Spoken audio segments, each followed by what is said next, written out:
एक काम करोगे आप लोग? जरा हाथ ऊपर करके बताइए, करोगे? देखिए, अभी आप अलग अलग इलाके में जाएंगे, लोगों से मिलेंगे। जहां भी आपको झुग्गी झोपड़ी में रहने वाले लोग नजर आ जाएं, कच्चे मिट्टी के घर में रहने वाले नजर आ जाए, तो उनका नाम पता लिख करके मुझे भेज देना और उनको कह देना कि मोदी अपने तीसरे टर्म में आपके लिए पक्का घर बना देगा। ये बता देंगे। देखिए, आप बिल्कुल झिझकना मत। मेरे लिए तो आप ही मोदी है, आप ही मोदी है। साथियों, उड़ीसा में पानी है, लेकिन किसान के खेत सूखे हैं। ये हालात बदलने के लिए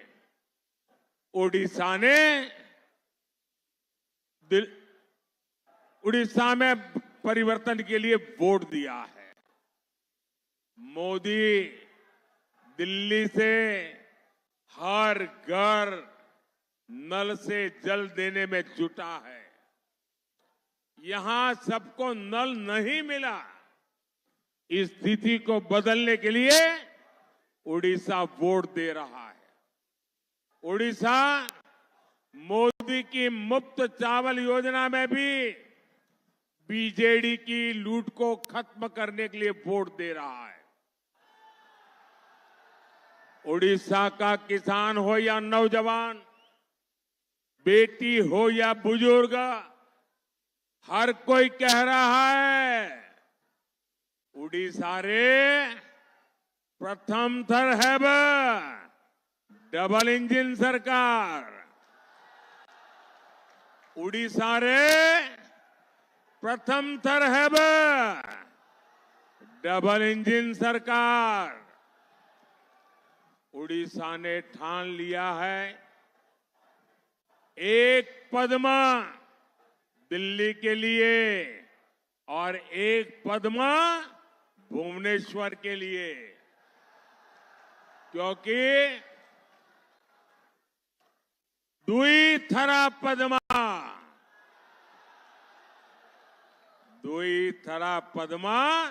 दुई गुना विकास। आप बोलेंगे, दुई थरा पद्मा,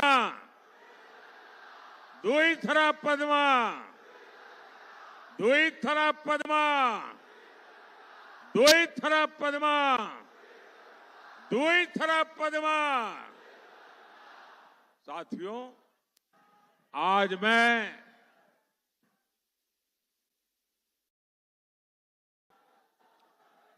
मैं एक ऐसा भी विषय उठा रहा हूं जिसकी चर्चा आज उड़ीसा के घर घर में है। ये विषय नवीन बाबू के स्वास्थ्य से जुड़ा है।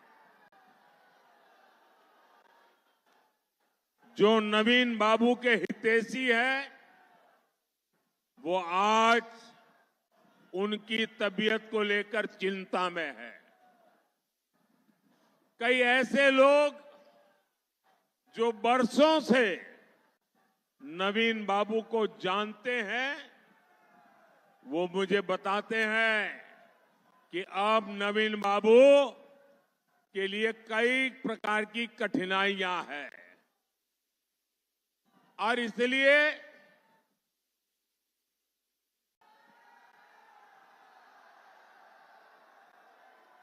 उनको कई प्रकार की कठिनाइयां हैं। इन लोगों को ये भी शंका है कि उनकी तबीयत बिगड़ने के पीछे कोई साजिश हो सकती है। शायद उम्र में वो मुझसे छोटे हैं, उम्र में मैं उनसे बड़ा हूं, तो लोगों को चिंता होना बहुत स्वाभाविक है। इस आशंका को लेकर बीजेपी बहुत गंभीर है। भाजपा ने तय किया है कि ओडिशा में भाजपा सरकार बनने के बाद इस मामले की जांच होगी। एक स्पेशल कमेटी का गठन किया जाएगा। ये कमेटी सारी सच्चाई सामने लाएगी कि अचानक उनकी तबीयत ऐसी कैसे गिर रही है।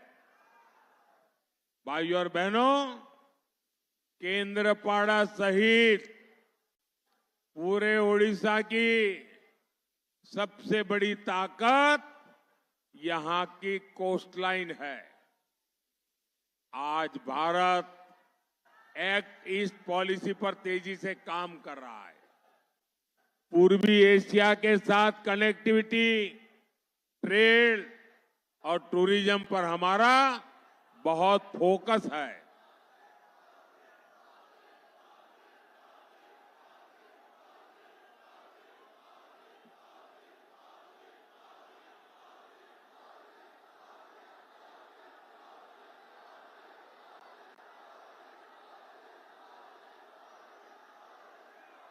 यह आपका अद्भुत प्यार 10 जून को क्या होने वाला है, इसका ये सबूत है।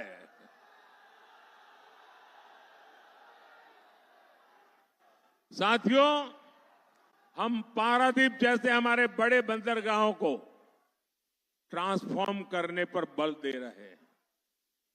बीते 10 वर्षों में मोदी सरकार ने देश के पोर्ट्स का कायाकल्प किया है। इसकी प्रशंसा आज पूरी दुनिया कर रही है। पारादीप पोर्ट आज देश के उन बंदरगाहों में से एक है जो सबसे ज्यादा कार्गो हैंडल कर रहा है। यहां सैकड़ों करोड़ रुपए के निवेश से नए बर्थ जोड़े जा रहे हैं। हरिदासपुर पारादीप रेल लाइन बनने से यहां का जीवन बहुत आसान हुआ है। यहां जब भाजपा सरकार बनेगी तो कनेक्टिविटी के हर प्रोजेक्ट और तेजी से पूरे होंगे। भाइयों और बहनों, मुझे जो कुछ करना है वो आपके लिए ही करना है।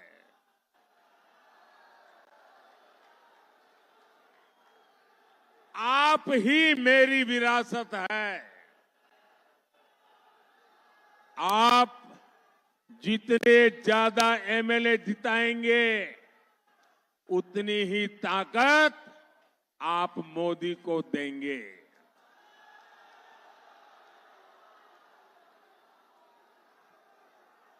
मैं हमारे जो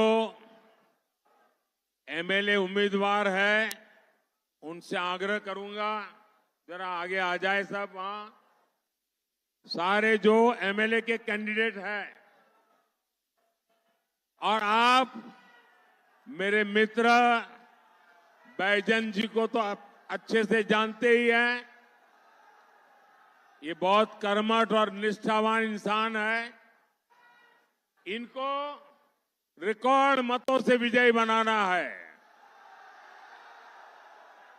और आप जब कमल पे बटन दबाएंगे ना तो ये सीधा मेरे खाते में जाएगा। तो भाजपा को जिताएंगे। अच्छा, मैं मेरा भाषण करने से पहले मैं 2 मिनट वहां जाकर के आता हूं, फिर मैं आगे अपना भाषण चलाऊंगा।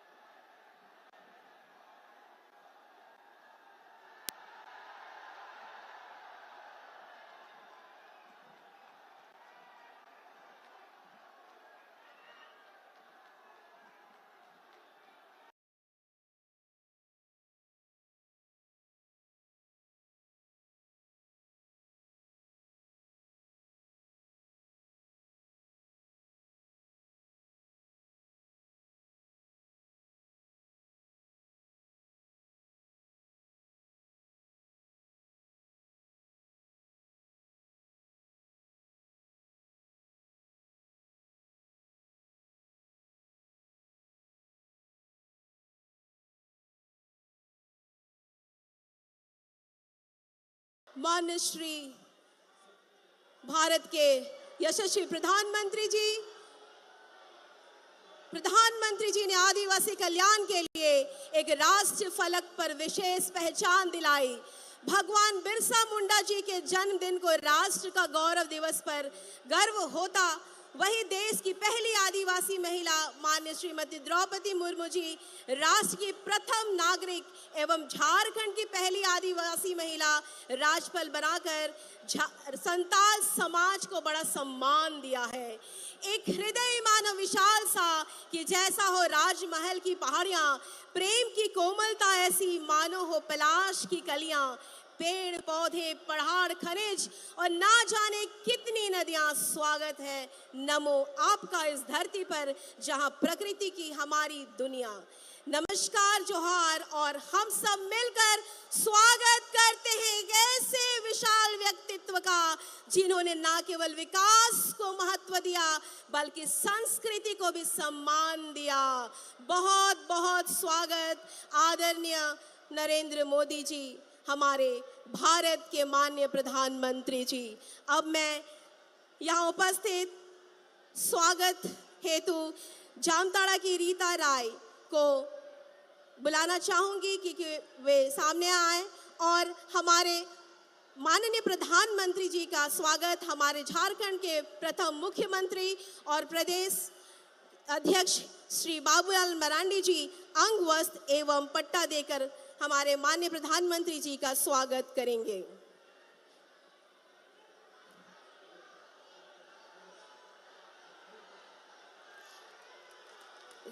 इस अंग वस्त्र में जादू पटिया पेंटिंग किया गया है। संताल परगना की पारंपरिक लोक चित्र कला शैली है जिसका संबंध संताल आदिवासी समाज की लोक संस्कृति एवं उनके धार्मिक व राजनीतिक मान्यताओं से जुड़ा हुआ है। पटचित्र परंपरा की इस लोक कला में संताल समाज में प्रचलित सृष्टि की उत्पत्ति, संताल समाज के पर्व त्योहार और उनके लौकिक को परालौकिक क्रियाओं पर आधारित मिथ की परिकल्पना से है। दुमका जिले के नवासार और जामताड़ा जिले के नाला प्रखंड में इससे जुड़े वंशानुगत कलाकार हैं। बहुत बहुत स्वागत हमारे माननीय प्रधानमंत्री जी का। अब मैं स्वागत संबोधन हेतु हमारे झारखंड के प्रदेश अध्यक्ष और झारखंड के प्रथम मुख्यमंत्री माननीय बाबूलाल मरांडी जी को आमंत्रित करती हूँ। श्री बाबूलाल मरांडी जी।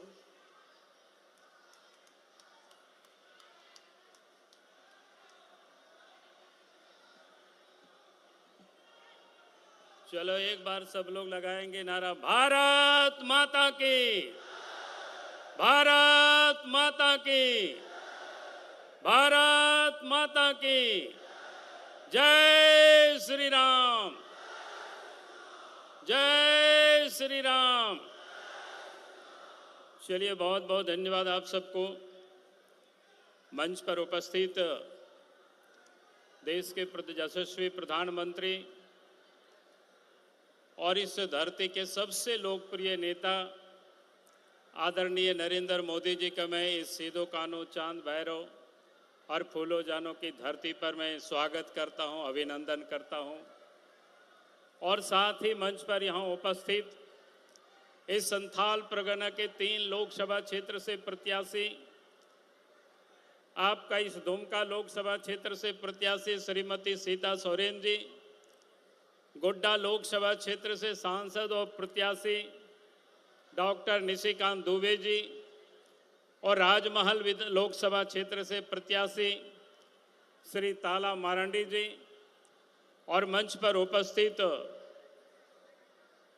प्रतिपक्ष के नेता श्री अमर बावरी जी, विधायक श्री रणधीर सिंह जी और मंच पर उपस्थित पूर्व के विधायक, पूर्व प्रदेश के पदाधिकारीगण और जिला के अध्यक्ष और पदाधिकारीगण और यहाँ उपस्थित बहनों और भाइयों, प्रेस के साथियों, आज मैं सिर्फ थोड़ी सी आप सब लोगों से निवेदन करने के लिए सिर्फ खड़ा हुआ हूँ, क्योंकि ये लोकसभा का चुनाव है, पूरे संथाल परगना का यह आखिरी दौर का चुनाव है और इस चुनाव में मैं आप सब लोगों से कहूंगा कि यहां पर झारखंड मुक्ति मोर्चा और कांग्रेस पार्टी दोनों ही संथाल परगना में चुनाव लड़ रहे हैं और ये दोनों ही पार्टी झारखंड के विरोधी रहे हैं, झारखंड वासियों के भी ये लोग विरोधी रहे हैं। आजाद भारत में 55 वर्षों तक कांग्रेस पार्टी ने राज किया, झारखंड मुक्ति मोर्चा उन्हीं लोगों के साथ रहा, लेकिन झारखंड राज्य ये लोगों ने नहीं बनाया।